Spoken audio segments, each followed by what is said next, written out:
So making sense of the FY 2022 budget cycle that we're going into, we're going to spend some time diving pretty deeply into this. I have Monique Ching on my team, senior analyst on our team, and Kurt Wise, also senior analyst on our team, that are really going to guide us through the bulk of this presentation. And I'll just go right ahead and set us up. And again, thank you to the Progressive Caucuses for sponsoring this.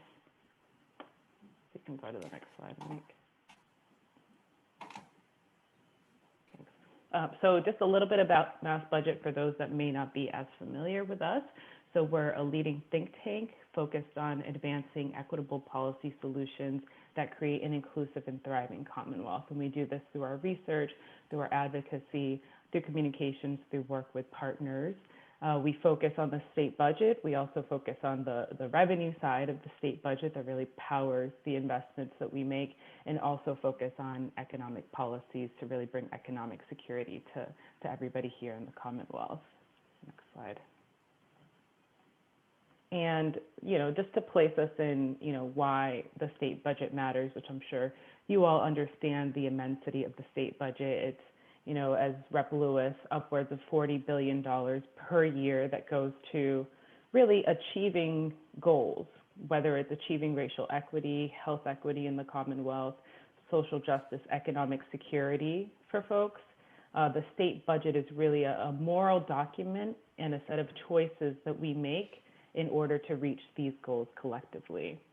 And, as we all see and feel with what's happening in Massachusetts today, we're a pretty long way away from reaching racial equity, making sure that all of our, communities and all individuals and families are properly housed, have food security, our schools that are adequately funded. So we really need to, go into this process again this year with the intentionality and with the goal of really, making sure that dollars are reaching folks that need it most. So next slide. And, and this is why we believe that equitable investments and adequate investments are really critical. So that means that we're investing in policies and programs that bring collective well-being and joy to folks, and also that we're, talking to our constituents, talking to our neighbors, and figuring out, are there things that we're actually doing through state government, through local government, that are harming communities? And, what does it mean to, reinvest resources in other places that can really help with ensuring that people are leading quality and joyful lives all across the Commonwealth. So with that, I'm going to talk a little bit about just the parts of the agenda today. So Monique, if you could click to the next slide. So how we'll break up the presentation today is we'll talk a little bit about how the budget works. So the budget process, and I believe that there's a range of folks on the call today. There's folks that really understand the way that the budget and the budget processes go, and then I believe that there are newer folks, so we'll really try to make sure that all of us can really have a baseline to operate from. So how the state budget works, we'll also look at the tax side and how taxes work, or don't work in the Commonwealth, what we need to do in order to have an equitable tax system as well as an equitable state budget. We'll also look at highlights from the governor's 22 budget proposal. As you know, or may not know, we've already kicked off the 2022 budget cycle, and the governor has put his proposal forward. So we'll dig into some of the details of that, including talking a bit about some of the federal fiscal relief that is really keeping the budget afloat this year. And we'll also look at other revenue considerations that we're looking at. And with that, I'm going to pass it over to Monique Ching. Great, thank you, Marie Francis. Stop me if you cannot hear me. So I'm just going to kind of take a step back and give us a reminder of how the state budget works. And at its most basic level, the state budget is a set of inputs and outputs. We know that revenue comes in. A lot of that comes from state tax collections, from federal funding, from fines, fees, gambling revenue, and things like that. And then through outputs, you're familiar with your various programs. There's obviously schools, housing, parks, police, prisons, things like that are funded through the state budget. And again, just as a refresher on how this document is created, most people think of the start of the state budget cycle as the governor's budget in January that we just saw. There's actually a little pre-step that we at MassBudget pay attention to, and folks should probably pay more attention to, is in December, the governor and legislative leaders agree on a revenue estimate, and that's called the consensus revenue estimate, CRE. And as we know, if you're building a budget, you need to know how much money you have to build it. So that's something that happens a little bit beforehand. And then, as I said, we have the governor's budget in January. And then in mid-April, we have the House Ways and Means Committee releases its proposal. The full House votes on that. Same thing on the Senate side. Senate Ways and Means comes up with its proposal, and the full Senate votes on that. And then in June, we have what's called a conference committee, which is made up of members of each chamber, and they fight over the differences between these House and Senate budgets. And the compromise budget then becomes the legislature's full budget proposal. And the governor has 10 days to issue vetoes at a line item level. And if the legislature has enough votes, they can override those vetoes. And this is supposed to wrap up by July 1st in time for our new fiscal year. But as folks who've been here the last few years will have seen, we haven't made that deadline, I think, in a while. So hopefully this year we will, fingers crossed. And then I'm going to pass it over to Kurt to talk a little bit about how taxes work. Great. Thank you, Monique. You can hear me? Yes, great. Right, so next slide, please. First off, as folks probably are aware, in Massachusetts, as in most states, we have a constitutionally mandated balanced budget requirement. We need to raise the revenue that we're going to invest every year. So that's a hard constraint that we face. That's not true at the federal level. It's one of the reasons that we have to look so carefully at revenue. Next slide, please. Where does that revenue come from for the state budget? Well, the large majority, close to 60%, comes from state taxes. It's personal income taxes, corporate income taxes, sales taxes, and the like. About a quarter of it comes from reimbursements. Well, from the federal government, much of that is reimbursements for our Mass Health program. And then the remainder from various fees and fines and gambling money, a few other things. So next slide, please. Looking at the full state and local tax system altogether as a unit, one of the things we like to do is ask folks how much of that, how much of the total income generated in the state each year is collected through the state and local tax system. And we get a variety of answers, when we're out in public asking this question, 5%, 50%, there's a pretty big range. As we can see in the next slide, the answer is a little more than 10%. So we collect through state and local taxes in Massachusetts, a little over 10% of all the personal income generated each year in Massachusetts. So is that a lot or a little? Well, we can take a look at the next slide and see that relative to other states, that places Massachusetts on a par with the US average and fairly middle of the road in terms of tax levels. That's a little bit surprising to some people. Massachusetts has gotten a bad rap over the years as being a high tax state. And in fact, we were a high tax state, 30, 40 years ago, but we've made a lot of changes in the intervening decades, and we've become a middle of the road tax state. Next slide, please.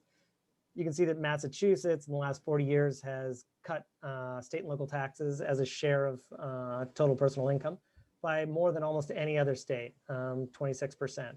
So we've made changes in the in property tax code, in personal income taxes, and that's the one I'd like to look at specifically in the next slide. About 2 decades ago, among the many changes that have been made over the last 4 decades or so, but about 2 decades ago, early 2000s, there was a package of tax changes that included a number of income tax cuts, which were heavily skewed towards folks at the top end of the income distribution, folks higher income households. Today, those tax cuts cost approximately $4 billion a year. If we hadn't made those changes, we'd be collecting another $4 billion a year to pay for all the different things that we do together through our state and local governments. That's actually through state government specifically.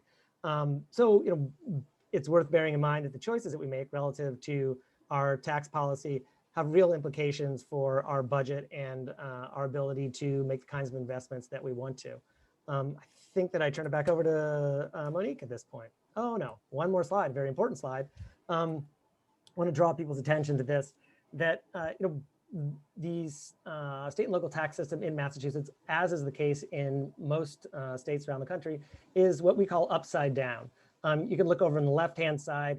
This is the share of household income collected through state and local taxes for different income groups. So on the left-hand side, you see the top 1% and their average household income, the middle 60%, their average household income, and the bottom 20%. And what we see here is that in Massachusetts, the folks at the very top pay a smaller share of their household income towards state and local taxes than do folks at the bottom, a considerably smaller share. So when we think about revenue adequacy, generating the kinds of revenues we need for the state budget to make the really important investments that need to be made, we look to progressive solutions, options for tax revenue that will help balance this out, that will turn this upside down tax system right side up, collecting more from folks at the top than they do from folks at the bottom, the proposals that we would favor.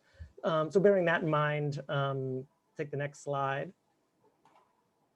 and pass it back over to Monique. Great, thank you, Kurt.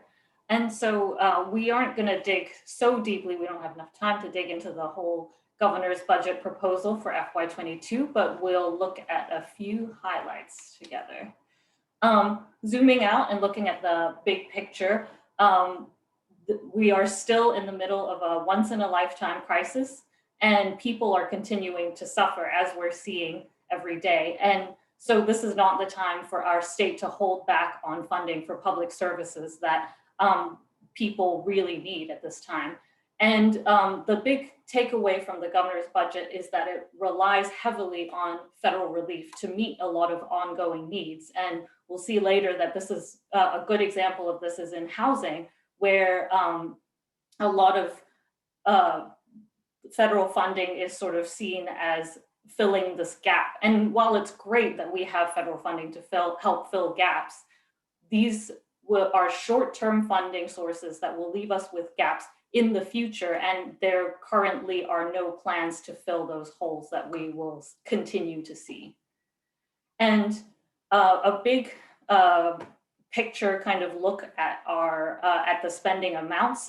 You can go to our budget browser, and we'll share these slides later so you can have the link. But I am going to try to pull this. Let me know if you cannot see this browser. But on our website, you will see a button that says budget browser, and you can see a big chart that tracks different areas of funding, and you can click into them and track funding over time, going from fiscal year 2001 to the latest proposal. And you can make inflation adjustments, you can download the spreadsheet and play with the data yourself. We don't have time to dive into this tool today, but if you have trouble, you can give us a call or send us an email, and we'd be happy to help. And with that, I'm going to turn it back over to Kurt to talk about revenue. Great, thank you, Monique. So looking at one portion of the revenue for the budget, tax revenue, as Monique had mentioned, the governor's FY22 budget is built off the consensus revenue estimate for FY22, $30.12 billion.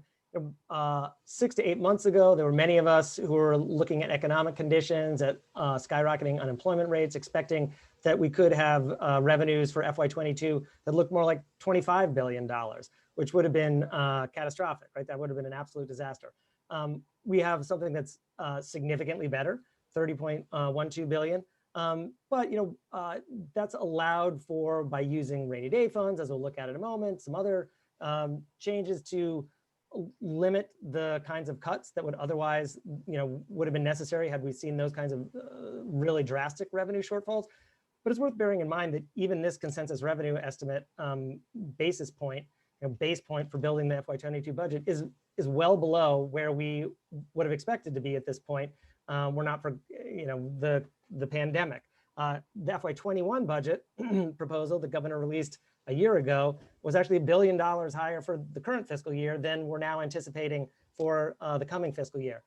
Given that we have very significant increased needs as a result of COVID, and that we weren't making the kinds of investments we needed to before, that the status quo was unacceptable, this is not necessarily cause for celebration. That we have a FY22 budget built on a $30.12 billion consensus revenue estimate. Next slide, please. Notably, the governor proposes no major new taxes that would help sort of make the kinds of short-term investments or the long-term investments that we feel are really clearly necessary. Worth noting, there is this delay in the charitable tax, state charitable tax deduction. You can read about that on our website. Tax break that would go largely to high-income households. So it's good to see that delayed. Next slide, please. As I mentioned, there are the governor's FY22 budget relies on a potential draw of over $1.5 billion from the rainy day fund, the state's sort of savings account.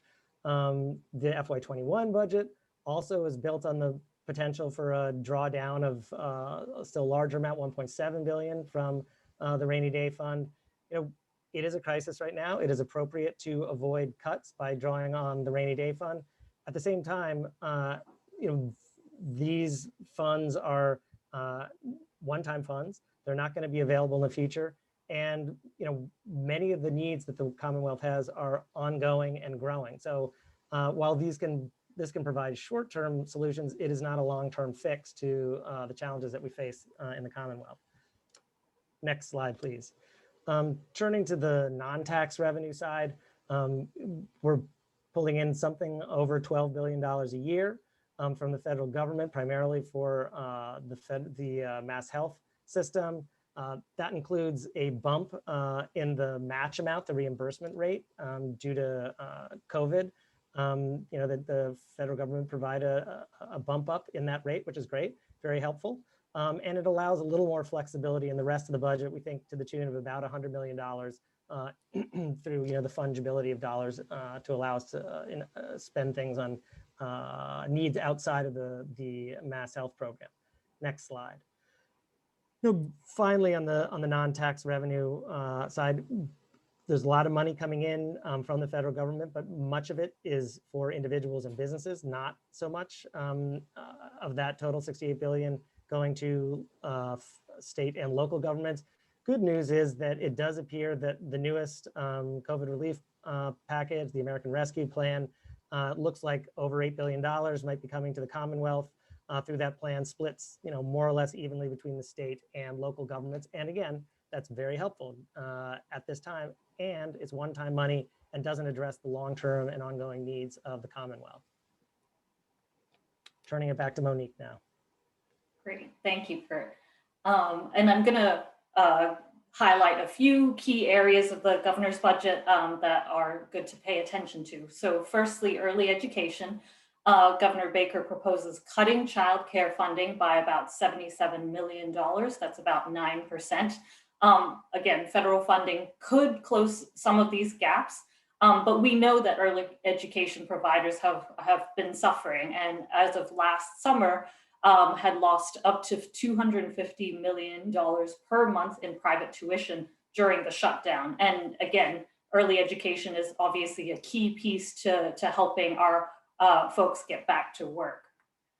In K-12, we see that Governor Baker's proposal leaves us 1 year behind on the Student Opportunity Act, which is a landmark law that we passed to make our public education system funding system more equitable.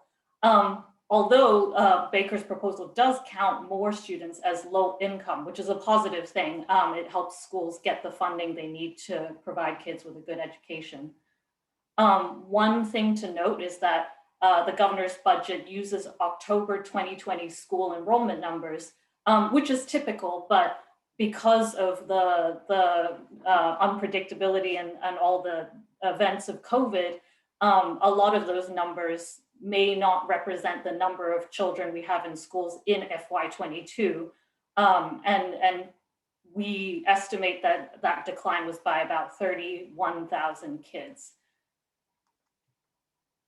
In higher education, funding to community colleges, state universities, and the UMass system are either at the same level or less than FY21. We know that chronic underfunding of higher education and reductions to state scholarships mostly hit Black and Latinx households the hardest, as the average net cost to attend college for a median Black or Latinx household is about 2 times that of a white household as a percentage of their household income.